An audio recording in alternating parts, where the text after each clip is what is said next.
Do you swear on the Constitution of the United States to tell the truth, the whole truth, and nothing but the truth, so help you God? Ain't no thing.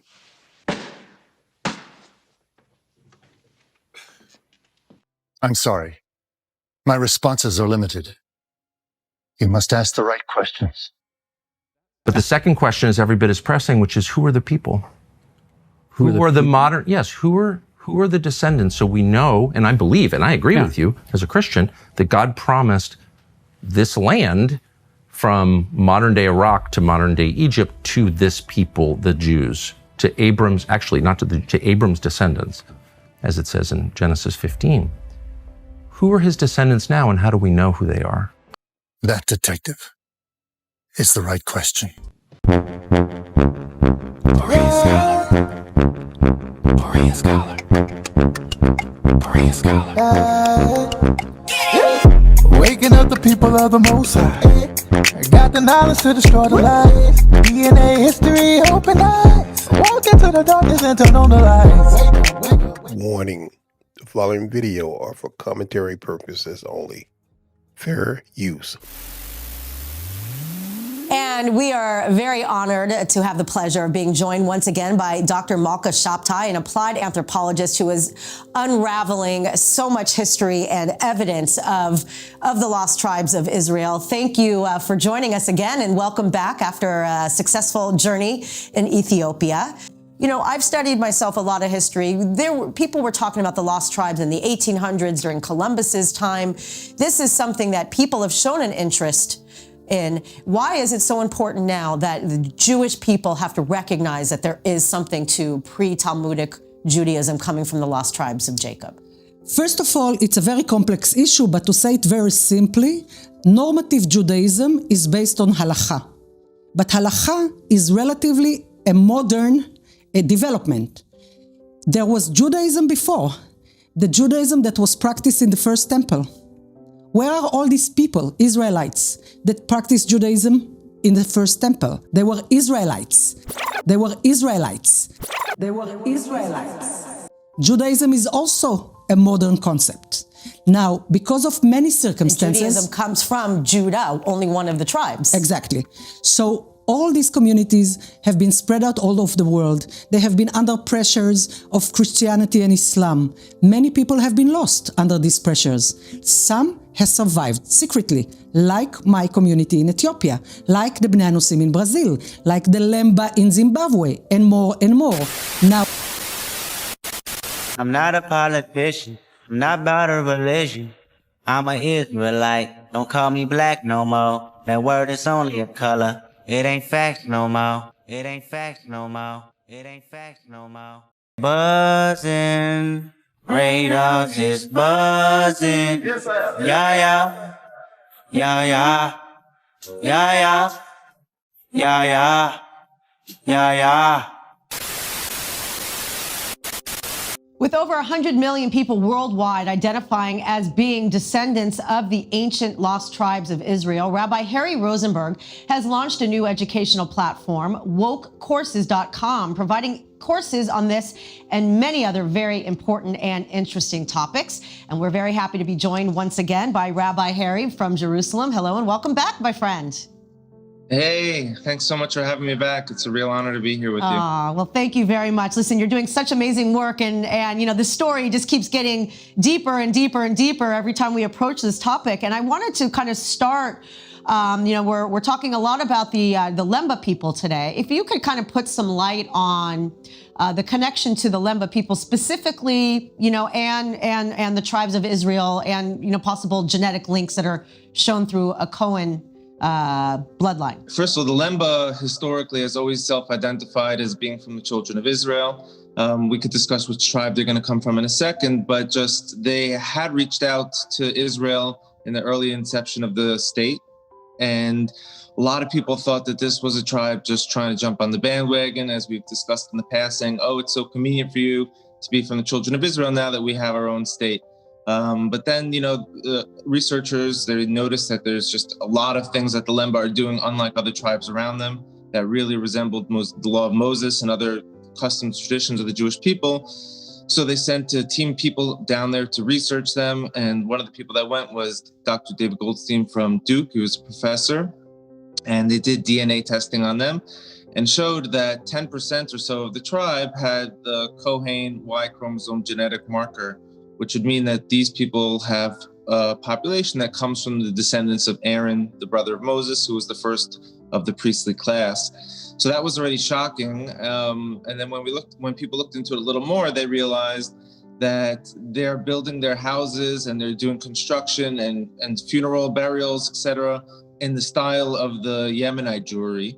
And they were able to trace back and show from the Yemenite exile communities that these Lemba came here. So some people may think that they come from the lost tribes of Israel, quote unquote, the 10 northern tribes, but it would seem they would be there from the Judean exile. This idea, even of the diaspora of the tribes in Israel, really not specifically coming from the northern kingdom, but potentially coming from the tribe of Judah, correct? And especially, coming from Yemen, which was mainly Judeans as well, correct? Yeah, for sure. And when you really look into it, you would notice that the 10 northern tribes, well, they call it the 10 northern tribes for a reason.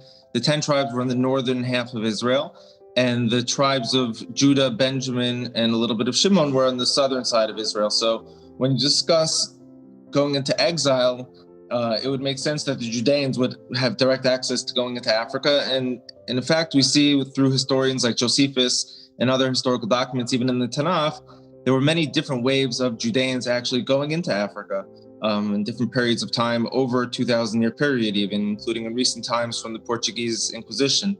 Right. So yeah, it is definitely interesting, as you said. I also want to address something very interesting that a lot of people are claiming, all over, the world during this time of the ingathering of the exiles, is mentioning even Moses and the wife of Moses, referred to in Hebrew as a, Cushite, which is referred to as Ethiopian or black. Could you kind of rectify, because I know that they, explain, because the Midrash, the oral Torah, kind of gets into that whole idea a little bit, if you could expand on that. Well, first, it just seems like a glaring contradiction because it refers to her as a Cushite, and we know she was the daughter of a Midianite priest, and they were Midianites. So was she one or was she the other? And the commentators come in to help us based on what they've received from the transmission all the way from Moses, that indeed she was a Midianite. They refer to her as a Cushite because that was a term used to describe someone of beauty.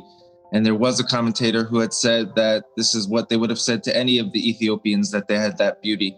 So this term was, I guess, Ethiopians were good looking back then. They're good looking today, I guess. I'm not the judge for that. I got a big red beard going. They are beautiful funny people. Looking. Exactly. So that term was used to describe Moses' wife, and she was dark skinned. So that term was used to describe Moses' wife, and she was dark skinned. What did he say? So that term was used to describe Moses' wife, and she was dark skinned. I'm sorry. My responses are limited. You must ask the right questions. Who are the people? Who are the modern? Yes. Who are the descendants? So we know. That, detective, is the right question. In 1965, the former president of Egypt, Gamal Abdel Nasser, said he couldn't respect the present Jews in Israel because they left Israel black and they came back white, because they were Caucasians when they returned, Turkic Mongol Asians from the Caucasus Mountains, the Russian steppes. Song of Solomon, chapter 1, verse 5. I am black but comely, O ye daughters of Jerusalem, as the tents of Kedar, as the curtains of Solomon. I am black. The Hebrew word there is shachar ha-anya. It literally translates to, I am dark-skinned. Strong's number, and I don't use Strong's numbers very often, but there's gonna be pushback. Strong's number 7838, shachar, from Strong's number 7835, dusky. So the word shachar means dusky. And if you look in the concise Oxford English Dictionary in the 10th edition, dusky means darkish in color, euphemistic of a person black and dark-skinned. And in the Old English Dictionary, it says tending to blackness. Song of Solomon's 5, verse 11. His head is as the most pure gold, meaning it's royal, it's regal, he's kingly, he's wearing a crown. His locks are curly and as black as a raven. King Solomon, Melech Shlomo, was black. And only blacks have locks, not Caucasians, no matter what Rapunzel or what was the other one, Goldilocks would say, right? Abram's descendants are the ones who have the right to have this land, correct? Yes. Okay. Why don't we do genetic testing on everybody in the land and find out who Abram's descendants are? It's really simple. We've cracked the human genome. We can do that. Why don't we do that? Would you be against doing that? I have no idea what that would prove.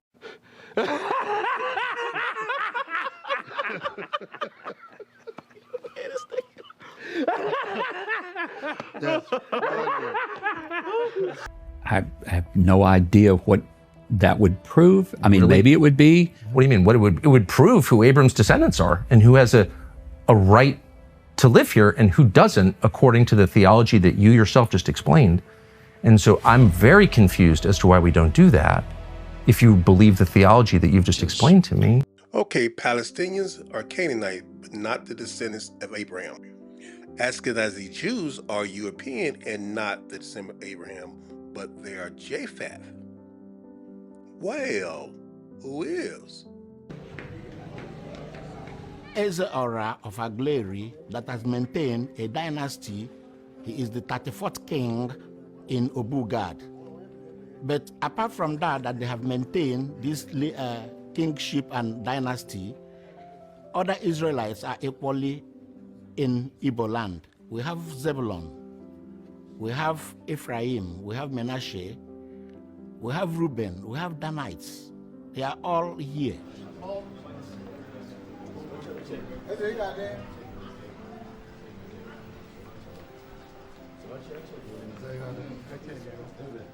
N'ibi boss wa apụta bụ si n'aka eri Gad bụ ụmụ Israel ma ọ bụ Israel si n'ọnwa o ma ọ bụ anyị ma ọ bụ anyị si Israel na ụmụ Israel bụ nwanne n'Igbo adọrọ n'elu n'Yoruba ma ebe a si wa apụta Hausa ma ebe a si wa apụta na anyị na bụ n'ọnwa n'Igbo adọrọ n'elu ị na-aga ị na-eme ngala n'ọnwa Chineke ka ị bụ. You walk with pride because you're a child of Adonai. Chineke gozie onaba ya o. Now Adonai bless us. Shalom. Special name. Igbos are Israelites. The question of Igbo being Israelites are not in doubt. There are evidences that Igbos are Israelites. The journey of Igbo started when the Assyrians actually attacked and exiled the 10 tribes of Israel, the Northern Kingdom, in 722 BCE. From that period, all the 10 tribes were scattered. The bulk, according to Mazutra, were taken to Africa. So in Igbo land, you will see most of these lost 10 tribes. The biblical tribe of Dan that was taken away in the year 721 BCE by the Assyrian king, taken according to legends to a place called beyond the mountains, to Bikat Hayarech, the Valley of the Moon. Where is this place? No one knows. He starts telling us this incredible story, how a group of Jewish anthropologists and sociologists have been, for the last 17 years, carefully studying an isolated tribe in the Gondar region, the existence of which has been known for decades, but never been thoroughly researched. And this group of individuals, they're living an archaic form of Jewish life that hasn't been seen for over 2,500 years. You would probably call it the Judaism of the First Temple period. In other words, anything that the Jews knew about in their communal saga, their collective saga, or that they performed as part of their tradition, then That's what this group does today. But anything that has been added to the Jewish repertoire since that time, any new leaders or new institutions or major events in Jewish history that transpired after their separation from mainstream Jewish life, they know nothing about. Absolutely nothing about, because they were physically isolated and had no way of knowing. So, for instance, they knew quite a lot about Jewish life even then, for they had 1,000 years of Jewish history behind them. They knew about Abraham and Isaac and Jacob and Joseph and Pharaoh and dreams and Egypt and fat cows and skinny cows and pyramids and slavery and Moses and Red Sea and Dead Sea and Mount Sinai and 10 Commandments. They knew about Joshua. They knew about Jericho. They knew about the prophets of Israel. They knew about the judges of Israel. They knew about the kings of Israel. They knew Saul, our first king, and they knew David, our second, and they knew Solomon the third, and they knew that Solomon was the one who on Mount Moriah had constructed some 2,900 years ago the first temple. They didn't call it the first temple because they didn't know there had been a second. They called it Solomon's temple. And there were a few other minor things that they never heard about. They knew almost nothing about synagogues because they knew about the temple in Jerusalem. And they knew nothing about rabbis because they knew about the Kohanim, the priests that served in the temple. And they knew very little about prayer because they were very much into sacrifice. They knew about the sacrifice at the time of the first temple. They knew nothing about Tzfat and Jewish mysticism and nothing about the expulsion of Spanish Jewry in 1492. They knew nothing about King Herod and the Second Temple. They knew nothing about Herzl or about Zionism or about Hitler or about the Holocaust, and they've never heard of the State of Israel.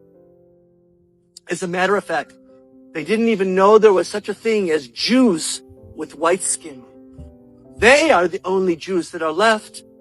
They are the remnants of Beta Israel, the house of Israel, that was dispersed 2,700 years ago. They didn't even know there was such a thing as Jews with white skin. They didn't even know there was such a thing as Jews with white skin. They didn't even know there was such a thing as Jews with white skin. They didn't even know there was such a thing as Jews with white skin. They are the only Jews that are left. They are the remnants of Beta Israel, the house of Israel, that was dispersed 2,700 years ago. God, we had to bring underwear to Shmulik's house on Saturday night to get a Bible lesson about the tribes of Israel from 2,700 years ago. He's gone on one too many missions. He's lost touch with reality. And then he says, we've discovered the tribe of Dan. And then he says, we've discovered the tribe of Dan. And then he says, we've discovered the tribe of Dan. Picture. So should we go to the question about conflation? What does conflation mean? Were there different kinds of conflation of Jews and blacks over time? Or should we go to the question of looking at your slides? Well, let me quickly just deal, because the conflation is in the title of my book.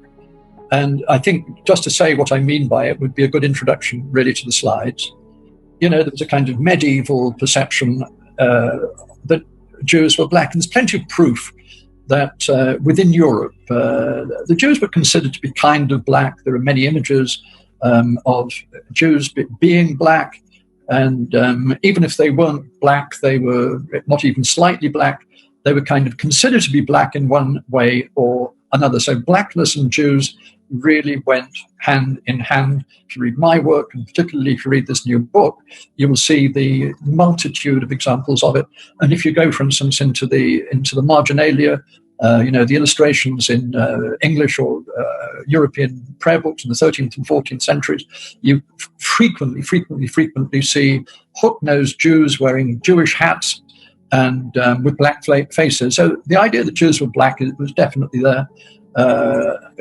Before the Enlightenment period. In the 19th century, the idea of Jewish blackness was reinforced by the discovery of all of these actual black Jews in India and Africa, all over the place. And by 1850, the main racial theorists of the day started saying that, yes, actually, Jews are Negroes. Negroes, in some way, are also Jews. This is the conflation. It's partly political, it's partly metaphorical, and it's very, very significantly biological. Interestingly enough, I want to ask you a controversial question. They have done some blood samples on the Lemba people. Okay, they have done some blood samples on the Lemba people. What did the result reveal? This is very, very significant. Who wants to take a stab at that? I'll do that. Okay. And this is done by the Israeli researchers, right, from Israel? Yes, please. Okay. I don't want to dominate the conversation here, but I'm only because I took part in that exercise. So you were part of this exercise. I was. Tell us, when did it take place? When? At first, there's a friend of mine. His name is Tudo Pafit. How many years ago? I'm saying this took place. That is in 1985. 1980? Yeah, 85. 85. Okay. Yeah. He took some samples. He took some samples of the Lemba from Berengwa in the Tazemba. It registers the 25%. Okay. Jewish. 25% Jewish. Yes. Then it was repeated again, including the South African Lembas. Yes. In some other areas of the Lemba, it registered 45%. Okay. Now, when the Israel government heard about about us, that there's something happened to some people in Zimbabwe, they approached me. The Israeli government approached you? Yes. They sent me the kit, said, can you get some samples? We don't take blood, we only take saliva from the chicks. Okay. So I collect the saliva on about 60 Lembas, then about 10 non-Lembas. Then I send them to Israel. Okay. Yes, in Tel Aviv. I went to Israel. You went to Israel, you send them the samples. To a hospital in Israel. Okay, and what happened? Now, they invited me to Israel. Okay. Yeah, I went there. Then actually, what happened is that they sent me some... They said you should come. The same moment, also Rabbi Jonathan Bennis sent me to Israel. Okay. Just as a friend said, I want to buy a ticket to go to Israel. Okay. So I went to Israel. So I told the person was my contact that the samples you took. So now, as long as we are coming here, we have to meet. So I met him in Jerusalem. He said, my friend, those samples you brought here, they have caused a stir here in Israel. I said, why do you say so? I said, no, look, you see, there's some blacks there from Ethiopia who do the cleaning the hotels and all that. He said, that boy you're seeing there, his percentage is about 26%. But on you, it's 70%. 70%. That's significant. But we cannot release this information because, look, there's no land. And you are at war. And it is a desert. So are you telling me what I think you're telling me? You're saying they know that there is a high percent of Jewishness and the Israeli government would not allow to release these results to the public? They know. That's know. Inconceivable. They know. I'm sorry. My responses are limited. You must ask the right questions. But the second question is every bit as pressing, which is who are the people? Who are the modern? Yes, who are the descendants? That, detective, is the right question. So exploring the work of Dr. Aaron Ilhake, a geneticist known for his thought-provoking research into population genetics and ancient ancestry. His studies have challenged conventional narratives surrounding Jewish origins and the historical movements of peoples. With a background in bioinformatics and statistical genomics, Ilhake has sparked both academic interest and debate. Join us as we take a closer look at his research, its implications, and the controversies it has stirred. Dr. Ilhake was published on the National Library of Medicine website on January 16, 2013. The title of the article: Highlight: Out of Khazarian, Evidence for Jewish Genome Lacking. Aaron Ilhake, a geneticist at the Johns Hopkins School of Public Health, thinks so. In a recently published study in Genome Biology Evolution, he is calling for a rewrite of commonly held assumptions about Jewish ancestry.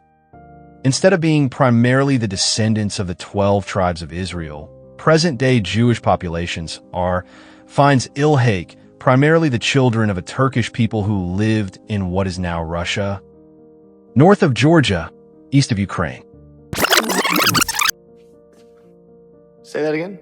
Present-day Jewish populations finds Ilhake primarily the children of a Turkish people who lived in what is now Russia, north of Georgia, east of Ukraine.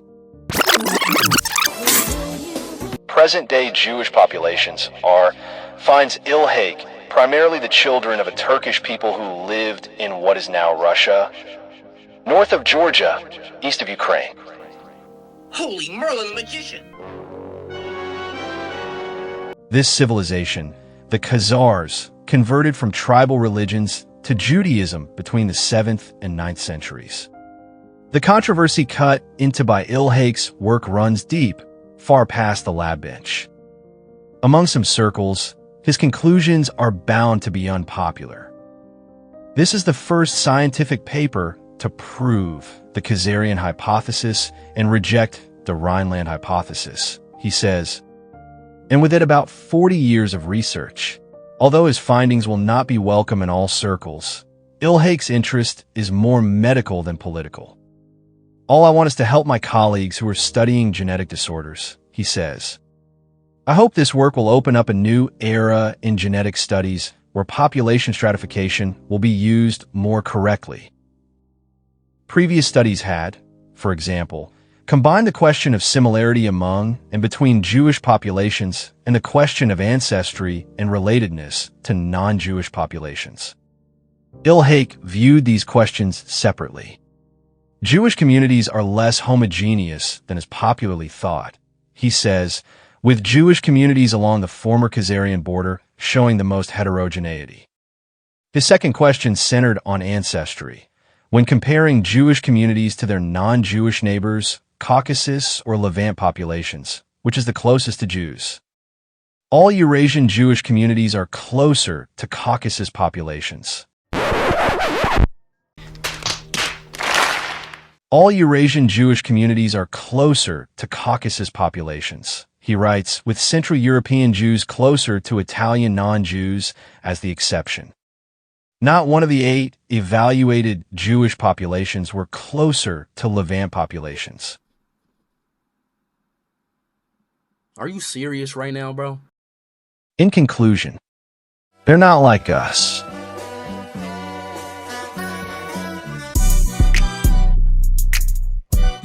Well, prove it to me. Show me some proof. To be Jewish is something that I'm very proud of. I think it has shaped who I am and who I aspire to be. I assume we all started off in the motherland, Israel. But a lot of people claim that. So Zach, you are 99.6% European. 99.6% European. 99.6% European.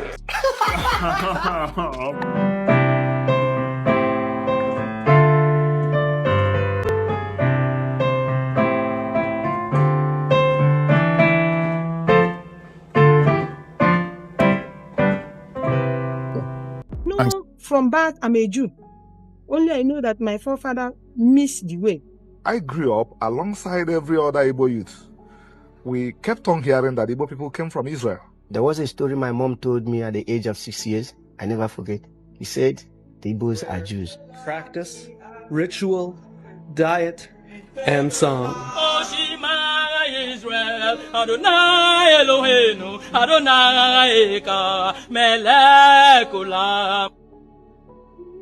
This is the story of the Igbo, 25 million strong, a people once under siege by their very own government. Biafra declared its independence. And a people once captured and shipped across the Atlantic by the hundreds of thousands. A people who helped build America, and a people whose descendants are now discovering their Igbo roots, raising questions of cultural identity for countless African Americans.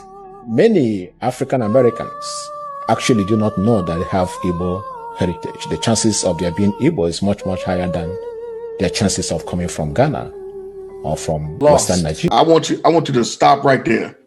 And I want you to rewind and say what you just said about not knowing your identity, because there's a big fight going on. You here in America. I don't know if you understand this side of it, but there are many African Americans who are waking up to their identity, who they are, but they're also receiving a pushback from the other side, from the Christian community, about their identification of who they are. So I want you to touch on that again, just in case people didn't hear that, what you just said, and how important that is. Look, I'm going to say it before. The reason today, I have a lot of friends in the church who are African Americans, in even white churches, and they tell me something is wrong. Of course something is wrong, because the church is not your home. It's never intended to be your home. Your home is the house of Israel.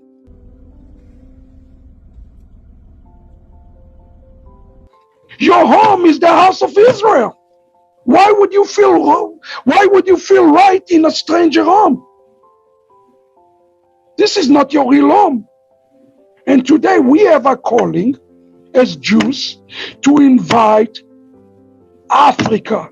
And when Africa comes, believe me, African American will come, because Africa is the root. We heal this relationship with Africa. We need a messianic revival. It's happening. All of the African American, and there is anti-Semitism inside African American. You know why? Because they don't know their identity. They don't know where and where they come from. Sorry, you're not from Africa. You are from Africa, but you have a deeper root, and your root is in the house of Israel.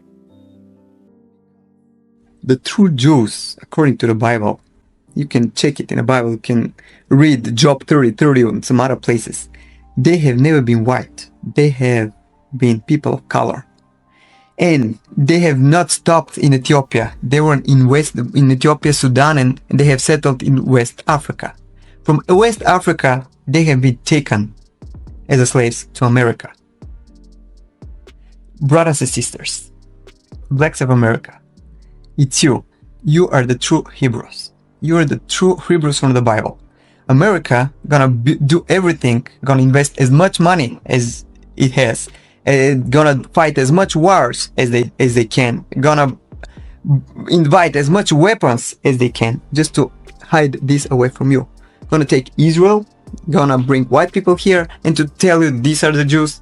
Gonna kill you, gonna kill Arabs, gonna mistreat white people like this guy, just to tell you this lie.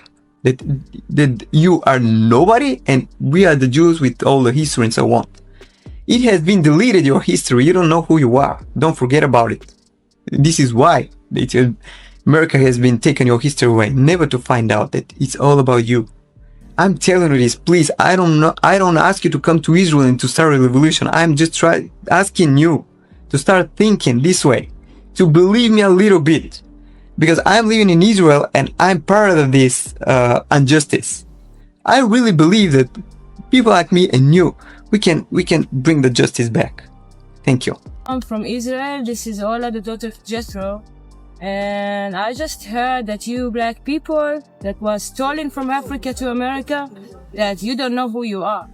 But you are the children of Yahweh, the children of Israel. And I'm telling you, you have to come back to your homeland, here to Zion, to Jerusalem, because us, the Gentiles, we do need you. We need you to come and pray, because you are our saviors.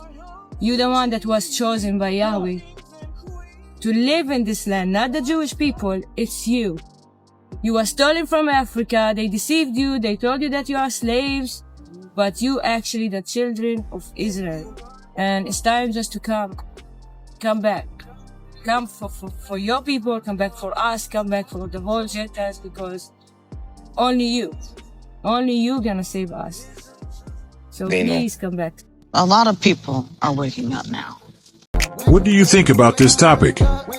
Remember to be a Berean scholar, as it is written in the book of Acts 17 verses 11 to 12. Now the Bereans were more noble-minded than the Thessalonians, for they received the message with great eagerness and examined the scriptures every day to see if these teachings were true. It's time to deepen your understanding and see your reflection within the sacred pages. Please like, click subscribe, and click the notification bell to stay up to date with the Berean Scholar channel.